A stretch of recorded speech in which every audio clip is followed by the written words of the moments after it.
दिसंबर month में जो ऐसा कि व्यापम के जो कैलेंडर था उसमें बोला गया है कि महिला पर्यवेक्षक का जो एग्ज़ाम होगा, तो आप सभी तैयारी कर रहे होंगे ऐसा मैं मानती हूँ। और हमने 3 वीडियो जो आपका ओल्ड पेपर का लेके आए 28 का 25 का 25 तारीख वाला 2017 में जो एग्ज़ाम हुए थे 26 तारीख वाला, तो आप उसको प्लेलिस्ट में जाके देख सकते हैं और पुरानी वीडियो में डाला हुआ है। तो हम स्टार्ट करते हैं आज 31 मई का जो पेपर था आपका सुबह की शिफ्ट में 9:30 बजे का। तो उसमें किस तरह के क्वेश्चन आए थे, क्योंकि हम पुराने एग्जाम के जो क्वेश्चन पेपर है उसी से समझ सकते हैं कि किस तरह का पैटर्न फॉलो किया जा रहा है, क्योंकि अभी कोई 2017 से कोई एग्जाम नहीं हुआ है और अभी जो एग्जाम हुआ है वो आपका नहीं होने वाला है, आपका 2024 में है। तो अब देखते हैं कब तक ये एग्जाम होता है। तो स्टार्ट करते हैं। फर्स्ट क्वेश्चन है आपका, काली खांसी नामक जीवाणु के कारण होती है। मतलब ऐसा कौन सा जीवाणु है जिसके कारण काली खांसी होती है। तो इसका जो ऑप्शन क्या है आपका, बोर्टेला परयूसिस, मतलब परयूसिस जो पर्टिशियस है आपका, बोर्डेटेला आपका पर्टिशियस है जो पर्ट्यूरसिस है आपका, काली खांसी इस जीवाणु के कारण होती है। तो आप इसको अच्छे से याद कर लेंगे क्योंकि ये काफ़ी ज़्यादा इंपॉर्टेंट है हमारे एग्जाम के पर्पस से। ठीक है, इस तरह के क्वेश्चन हमारे एग्जाम में पूछे जाते हैं। हमारा पुराने पेपर है जो हमें बताते हैं कि क्या पढ़ना है और क्या नहीं पढ़ना है। ठीक है, सेकंड क्वेश्चन है, माइक्रोबैक्टीरियम ट्यूबरक्लोसिस नामक जीवाणु के कारण होने वाला एक संक्रामक रोग है। तो किसके कारण है आपको पता है, माइक्रोबैक्टीरियम ट्यूबरक्लोसिस है, जो जीवाणु है जो आपका क्षय रोग के लिए जिम्मेदार है। क्षय रोग यानी टीबी जो हमें होता है, ट्यूबरक्लोसिस वो है आपका टीबी। ठीक है, इस तरह के हमें ट्यूबरक्लोसिस होता है। ठीक है, तीसरा है आपका क्वेश्चन, उसमें है कि जो ICMR 2010 विशेषज्ञ समूह द्वारा पूर्व विद्यालयी बच्चों हेतु अनुशंसित नियासिन की आवश्यकता के लिए होती है। नियासिन आप बताते हैं B3 है नियासिन। ठीक है, और इसकी जो आवश्यकता किसके बीच में होती है, 8.0 से लेके 11 मिलीग्राम पर डे आपको चाहिए। ठीक है, फोर्थ नंबर है कि वृद्धि रोधी स्टंटिंग को डैश के रूप में परिभाषित किया गया है। तो ये क्या है, आयु की दृष्टि से अत्यंत कम लंबाई, यानी जो आयु की दृष्टि से क्या है, अत्यंत कम लंबाई को क्या बताता है, आयु की दृष्टि से अत्यंत कम लंबाई है उसको वृद्धि रोध यानी स्टंटिंग को के रूप में परिभाषित किया। ये सब चीज़ें आपको कहाँ मिलेंगी, हमारी जो ICMR की रिपोर्ट है उसमें आपको ये सब चीज़ें मिल जाएंगी। ठीक है, पांचवा नंबर क्वेश्चन है, 12 अप्रैल 2005 को कौन सा कार्यक्रम आरंभ किया था। तो आपको पता है नेशनल रूरल हेल्थ मिशन आपका नंबर 2, यानी आपका नेशनल रूरल हेल्थ मिशन नाम का, आप इसका फुल फॉर्म यही है, नेशनल रूरल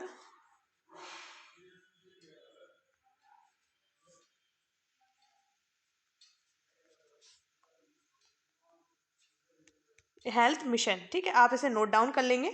6 नंबर क्वेश्चन है कि गर्भावस्था के जो दौरान ऊर्जा की आवश्यकता बढ़ जाती है क्योंकि डैश के लिए अतिरिक्त ऊर्जा चाहिए। तो किसके लिए चाहिए, गर्भस्थ शिशु के लिए भी आपको अतिरिक्त ऊर्जा चाहिए, गर्भनाल की वृद्धि के लिए चाहिए और माता के शरीर के आकार में सामान्य वृद्धि के लिए आपको क्या चाहिए, ऊर्जा की आवश्यकता है, इसलिए आपको ऊर्जा की आवश्यकता बढ़ जाती है। All of the above. आप एक पैटर्न देखना कि ये पूरा एग्जाम पूरा पेपर सॉल्व करोगे तो उपयुक्त सभी वाले क्वेश्चन बहुत सारे मिलेंगे आपको। ठीक है, नेक्स्ट क्वेश्चन है, आयरन जो डैश के साथ साथ लोहा संपूर्ण रक्तल्लता ठीक करने में मदद मिलती है। मतलब रक्तल्लता यानी एनीमिया जो बीमारी है उसको ठीक करने में मदद करता है। तो क्या करता है, फॉलिक अम्ल, जो फॉलिक अम्ल की गोलियां आपको दी जाती हैं, आपके पास में आंगनबाड़ी होगी वहाँ पर आपने देखा होगा, जिन लोगों में एनीमिया की कमी होती है यानी खून की कमी होती है, एनीमिया नाम की बीमारी होती है, उनको फॉलिक अम्ल की गोलियां दी जाती हैं। 8वां नंबर क्वेश्चन है, बच्चों में प्रोटीन ऊर्जा कुपोषण डैश के कारण होता है। तो निर्धनता के कारण भी हो रहा है, दूध छुड़ाने की अवहेलना के कारण भी हो, दीर्घकालिक संक्रमण के कारण। इसका आंसर क्या है, ऑल ऑफ द अबव है। ठीक है, 9 नंबर क्वेश्चन, इनमें से कौन सा एक वायु बाहित रोग है, यानी जो वायु से फैलता है वो कौन सा रोग है आपका, वो रोग है मलेरिया। यानी मलेरिया हमारा क्या है, वायु से फैलता, सॉरी इसमें पूछा है वायु से नहीं फैलता, ये चीज़ हमें देखनी है। मैंने आपको कंफ्यूज करने के लिए बताया है कि कौन सा रोग है जो वायु से नहीं फैलता। मैंने गलत पढ़ा और आप लोग भी इसको गलत पढ़ गए। ठीक है, अब इसको सही से क्या पढ़ना है, वायु से रोग से नहीं फैलता। इस तरह की छोटी छोटी गलतियां हमारे एग्जाम में हमें नहीं करनी है, जितनी करनी है टेस्ट पेपर में कीजिए। मलेरिया हमारा क्या, प्रोटोजोआ से फैलता है, जो प्रोटोजोआ से फैलती है, और ये आपका जो है वो प्रोटोजोआ से आपका क्या, मलेरिया फैलता है। बाकी सभी जो बीमारी हैं वो वायु के द्वारा फैलती हैं। ये भी आपको नोट कर लेना है, कहीं भी जो नोट कर रहे हो वहाँ पर कॉपी पेन लेके बैठिए। ठीक। और 10वां नंबर क्वेश्चन है अपर्याप्त खाद्य अंतर्ग्रहण डैश के कारण होता है। तो क्या होता है इसमें? ऑल ऑफ दी अबव आपका आंसर है, आप देख लीजिए। ठीक है। 11 नंबर क्वेश्चन है आपका कि बाल्यावस्था में से वयस्कावस्था में संक्रमण की अवधि को क्या कहते हैं? जो बाल्यावस्था से लेके वयस्कावस्था जो बड़े होते हैं उसमें से संक्रमण की अवधि होती है उसे क्या कहते हैं? किशोर वय कहते हैं। 12 नंबर क्वेश्चन, निम्न में से कौन सी वैक्सीन सार्वभौमिक टीकाकरण कार्यक्रम के तहत शामिल नहीं है? तो कौन सी नहीं है? IDDD सार्वभौमिक टीकाकरण के तहत शामिल नहीं है, बाकी सभी वैक्सीन है वो शामिल हैं। 13 नंबर क्वेश्चन है कि कच्चे अंडे की सफेदी में उपस्थित प्रोटीन जो बायोटिन से आवधित होकर उसके अवशोषण को रोक देता है डैश कहलाता है? क्या है? एविडिन कहलाता है। ठीक है, ये याद रखना है हमें, क्या कहलाता है? एविडिन कहलाता है। नेक्स्ट है 14 नंबर क्वेश्चन आपका, गर्भवती महिला के आहार में इनमें से किसे शामिल नहीं किया जाता? तो धूम्रपान आपको पता है, ये आपको अगर कुछ आता भी नहीं है तो भी आप यही लगा के आने वाले हो, मुझे पता है क्योंकि सभी लोग जानते हैं धूम्रपान हमारे लिए अच्छा नहीं होता है, तो ये इसका आंसर है। 15 नंबर क्वेश्चन है कि लैक्टोज केवल डैश में उपस्थित होता है? हमें पता है, बचपन से पढ़ते आ रहे हैं हम लोग, दूध में लैक्टोज होता है। ठीक है, अनाज जो आपका गेहूं है उसमें ग्लूटेन नाम की प्रोटीन होती है और दूध में हमारी केसिन नाम की प्रोटीन होती है जो हमारे लिए काफ़ी ज़्यादा इंपॉर्टेंट है। और ठीक है, नेक्स्ट है आपका क्वेश्चन कि माता में आयोडीन की कमी नवजात शिशु में इनमें से किस जटिलता से संबंधित है? तो इसका आंसर क्या है? ऑल ऑफ दी अबव है, यानी तंत्रिका कृटिनता से है, प्रसव पूर्व मृत्यु दर में वृद्धि से, जन्मजात असामान्यता इनसे भी है। 17 नंबर क्वेश्चन है कि जननी सुरक्षा योजना का लक्ष्य को घटाता है?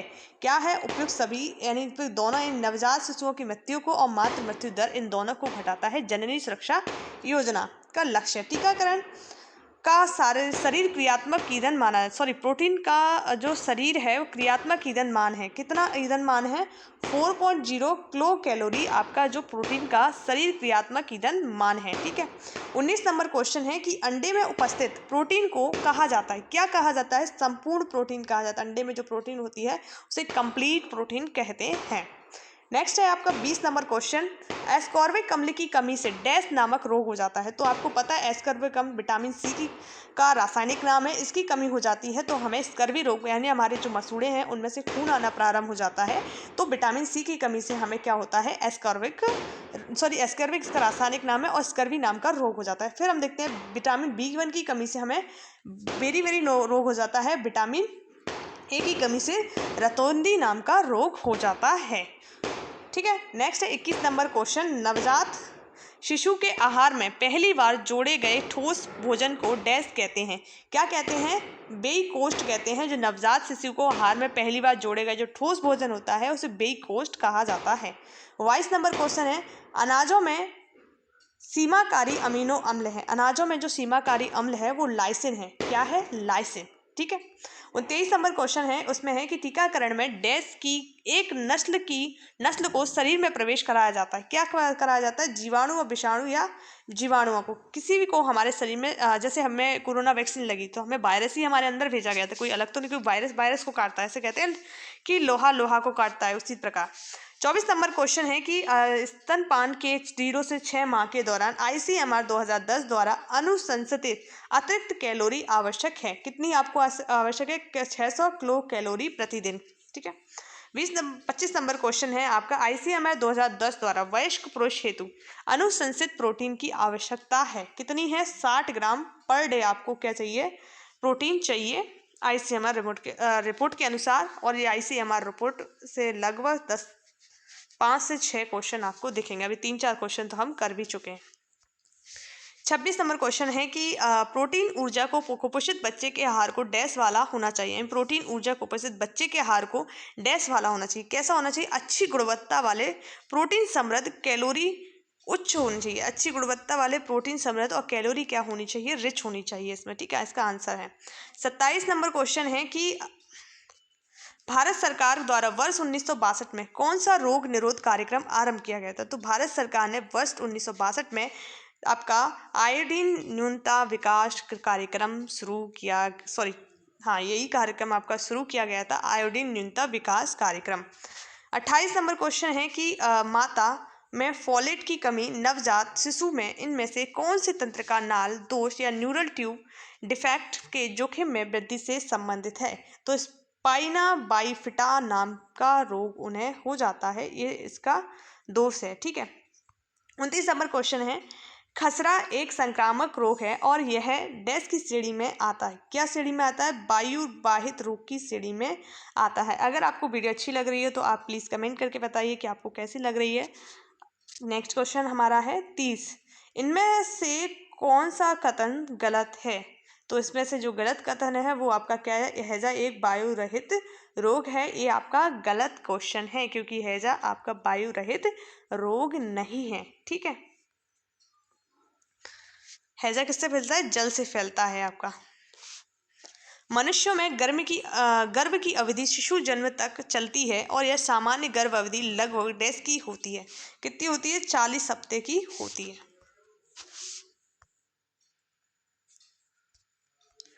ICDS के असंशोधित मानकों फरवरी 2009 के गर्भवती एवं स्तनपान करा रही महिलाओं को कितनी कैलोरी और प्रोटीन दिए जाते हैं? तो गर्भवती एवं स्तनपान करा रही महिलाओं को जो प्रोटीन और कैलोरी दी जाती है वो 600 कैलोरी 18 से 20 ग्राम आपकी दी जाती है। ठीक है। दोनों का रेशियो आपको बता दिया है। 33 नंबर क्वेश्चन है, आपके रक्त में कैल्शियम की कमी को कहा जाता है? क्या है?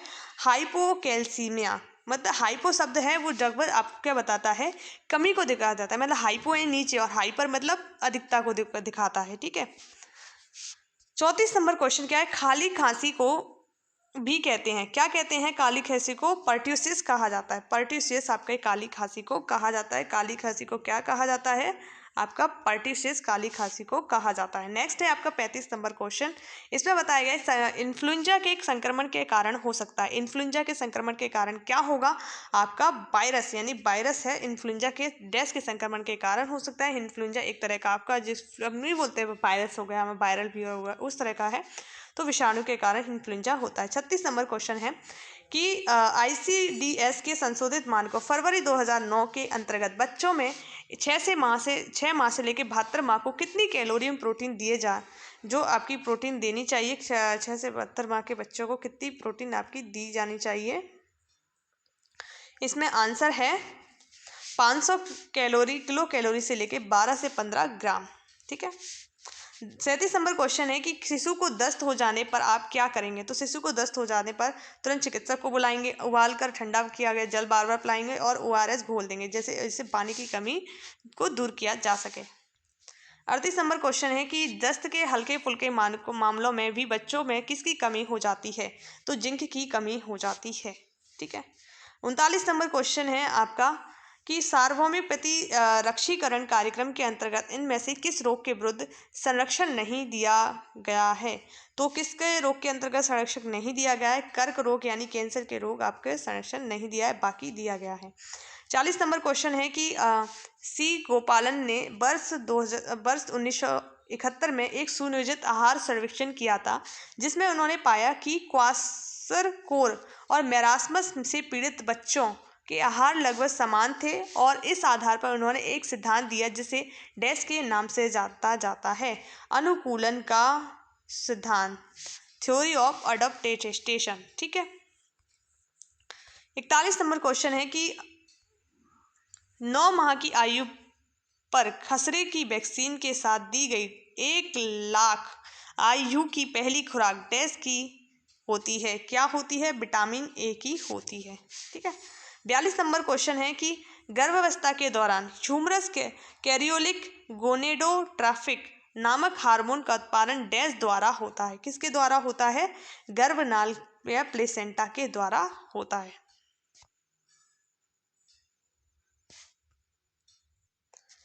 नेक्स्ट है 43 नंबर क्वेश्चन, उसमें बोला गया है कि किस मंत्रालय पर ICDS योजना की निगरानी का समग्र उत्तरदायित्व है? तो किसका है? महिला एवं बाल विकास मंत्रालय का। 44 नंबर क्वेश्चन है, मुख में पॉलीसेकेराइड के पाचन का आरंभ डैश नामक एंजाइम द्वारा होता है? तो टाइलिन नामक एंजाइम है जो मुख में पॉलीसेकेराइड नामक जो पाचक एंजाइम है उसका क्या करता है? पाचन करता है। 45 नंबर क्वेश्चन है कि बालिकाओं की वृद्धि एवं विकास पर डैश से प्रतिकूलित प्रभाव नहीं पड़ता है। तो जाति से कोई प्रभाव नहीं पड़ता है, स्वास्थ्य देखभाल से पड़ता है, आरंभिक मातृत्व देखभाल से और पोषण से पड़ता है, पर जाति से उनका कोई प्रभाव नहीं पड़ता है। 40 नंबर क्वेश्चन है कि ICMR 2010 द्वारा गर्भावस्था के दौरान अनुशंसित जो सामान्य आयरन की आवश्यकता आपको कितनी है, 35 मिलीग्राम प्रतिदिन आपको आयरन लेना कंपलसरी है, अन्यथा हमें आयरन की डिफिशियंसी हो जाएगी। ठीक है, इस तरह की जानकारी हमें क्यों याद रखनी पड़ती है, हम सोच रहे हो क्यों रखना है, तो हमारे एग्जाम की डिमांड ही यही है कि हम आंगनबाड़ी में को देख रेख करेंगे तो हमें पता होना चाहिए। ठीक है, 47 नंबर क्वेश्चन है बच्चों में कुपोषण का पता लगाने हेतु आमतौर पर प्रयुक्त उपाय है, क्या है, वृद्धि रुद्ध है, सामान्य से कम भार है, छई है, ये सभी चीज़ें इसमें शामिल हैं। एक चीज़ देख रहे हो आप, उपयुक्त सभी नाम के जो ऑप्शन है वो लगभग हर क्वेश्चन में सही हो जा रहा है, तो आप भी इस ट्रिक को फॉलो कर सकते हैं, जिससे जो क्वेश्चन नहीं आ रहा है उसमें ऑल ऑफ दी अबव जरूर लगा के आए।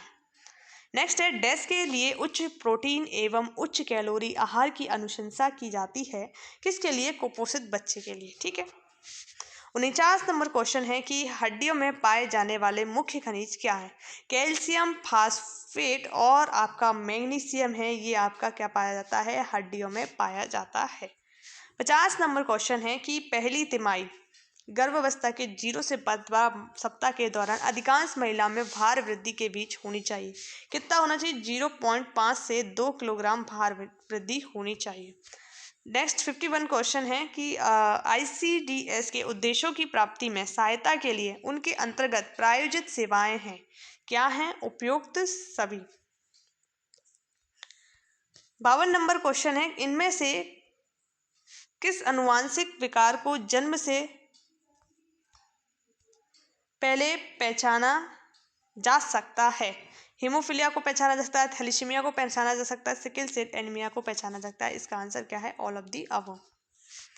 नेक्स्ट है 53, इसमें बताया गया है कि भारत सरकार ने यह सुनिश्चित करने के लिए पल्स पोलियो प्रतिरक्षीकरण कार्यक्रम आरंभ किया और कि 5 वर्ष तक की आयु के वाले बच्चों को डैश निःशुल्क पोलियो वैक्सीन मिले, वर्ष में कितनी बार, 2 बार। ठीक है, ट्वाइस अ ईयर। 54 क्वेश्चन है शैशवी पेलाग्रा ऐसे क्षेत्रों में बच्चों के में व्यापक रूप से पाया जाता है जहां का मुख्य आहार है, क्या है, मक्का यहाँ का क्या है, मुख्य आहार है।